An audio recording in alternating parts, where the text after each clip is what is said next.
1917 की क्रांति रूस में जैसे जैसे अंतरिम सरकार और बोल्शेविकों के बीच टकराव बढ़ता गया, लेनिन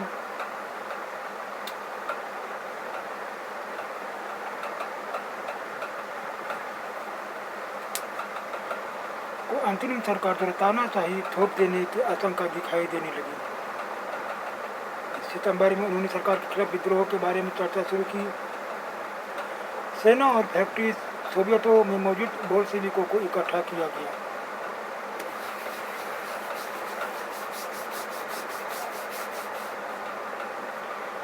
अक्टूबर 1917 को लेनिन ने पेट्रोग्राद सोवियत और बोल्शेविक पार्टी को सत्ता पर कब्जा करने के लिए राजी कर लिया।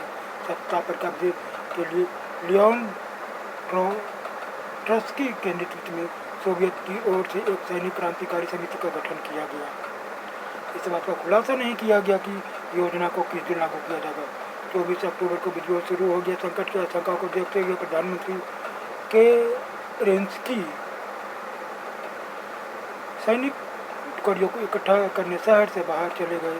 तड़के ही सरकार के वफादार सैनिकों ने 2 बोल्शेविक अखबारों के दफ्तरों पर घेरा डाल दिया।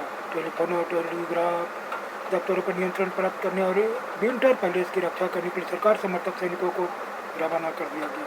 पलक झपकते क्रांतिकारी समिति ने भी अपने समर्थकों को आदेश दे दिया कि सरकारी कार्यालय पर कब्जा कर ले और मंत्रियों को गिरफ्तार कर ले। उसी दिन औरोरा नामक युद्धपोतों ने विंटर पैलेस पर बमबारी शुरू कर दी। अन्य युद्धपोतों ने नेवा के रास्ते से आगे बढ़ते हुए विभिन्न सैनिक ठिकानों को अपने नियंत्रण में ले लिया। शाम लड़ते पूरा शहर क्रांतिकारी समिति के नियंत्रण में आ चुका था। मंत्रियों ने आत्मसमर्पण कर दिया था। पेट्रोग्राद में अखिल रूसी सोवियत कांग्रेस की बैठक हुई, जिसमें बहुमत ने बोल्शेविकों की कार्रवाई का समर्थन किया। अन्य शहरों में भी बगावत होने लगी।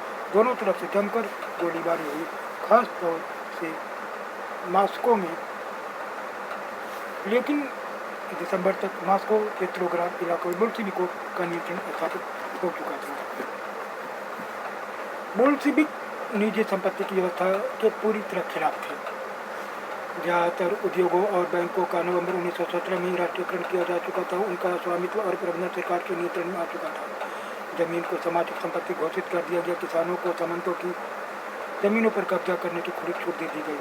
शहरों में बोल्शेविकों ने मकान मालिकों के लिए पर्याप्त हिस्सा छोड़कर उनके बड़े मकानों के छोटे छोटे हिस्से कर दिए, ताकि बेघर बार या जरूरतमंद लोगों को भी रहने की जगह दी जा सके। उन्होंने अभिजात वर्ग द्वारा पुरानी पदवियों के इस्तेमाल पर रोक लगाते परिवर्तन को स्पष्ट रूप से सामने लाने के लिए सेना और सरकारी अफसरों की वर्दियाँ बदल दी गई। इसके लिए 1918 में एक प्रधान प्रतियोगिता आयोजित की गई, जिसमें सोवियत टोपी का चुनाव किया गया। बोल्शेविक पार्टी का नाम बदलकर रूसी कम्युनिस्ट पार्टी रख दिया गया।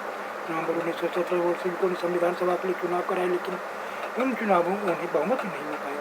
जनवरी 1918 में असेंबली ने बोल्शेविकों के प्रस्ताव को खारिज कर दिया और लेनिन ने असेंबली बर्खास्त कर दी। उनका मत था कि अनिश्चित परिस्थितियों में चुनी गई असेंबली के मुकाबले अखिल रूसी सोवियत कांग्रेस कहीं ज़्यादा लोकतांत्रिक संस्था है। मार्च 1918 में अन्य राजनीतिक सहयोगियों की असहमति के बावजूद बोल्शेविकों ने ब्रेस्ट लिटोव्स्क ने जर्मनी से संधि कर ली। आने वाले सालों में बोल्शेविक पार्टी अखिल रूसी सोवियत कांग्रेस के लिए होने वाले चुनाव में हिस्सा लेने वाली एकमात्र पार्टी रह गई। अखिल रूस सोवियत कांग्रेस को अब देश की संसद का दर्जा दे दिया गया था। रूस एक दलीय राजनीतिक व्यवस्था वाला देश बन गया। ट्रेड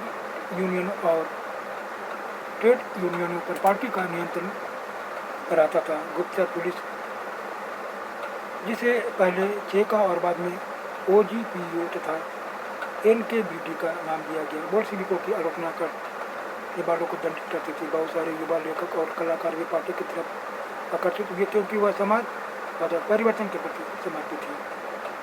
अक्टूबर 1917 के बाद ऐसे कलाकारों और लेखकों ने कला और वास्तुशिल्प क्षेत्र में नए प्रयोग शुरू किए, लेकिन पार्टी द्वारा थोपी गई सेंसरशिप के कारण बहुत सारे लोगों का पार्टी से मोह भंग भी होने लगा था।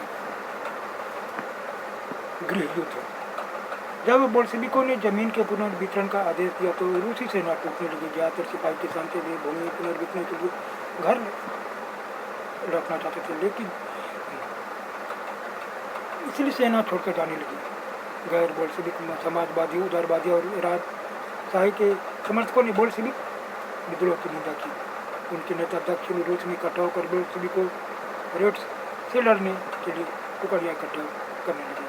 1918 और 1919 में रूसी साम्राज्य के ज़्यादातर हिस्सों पर सामाजिक क्रांतिकारियों, ग्रीन्स और जाट समर्थकों वाइट्स का ही नियंत्रण रहा। उन्हें फ्रांसीसी, अमेरिकी, ब्रिटिश और जापानी टुकड़ियों का भी समर्थन मिल रहा था।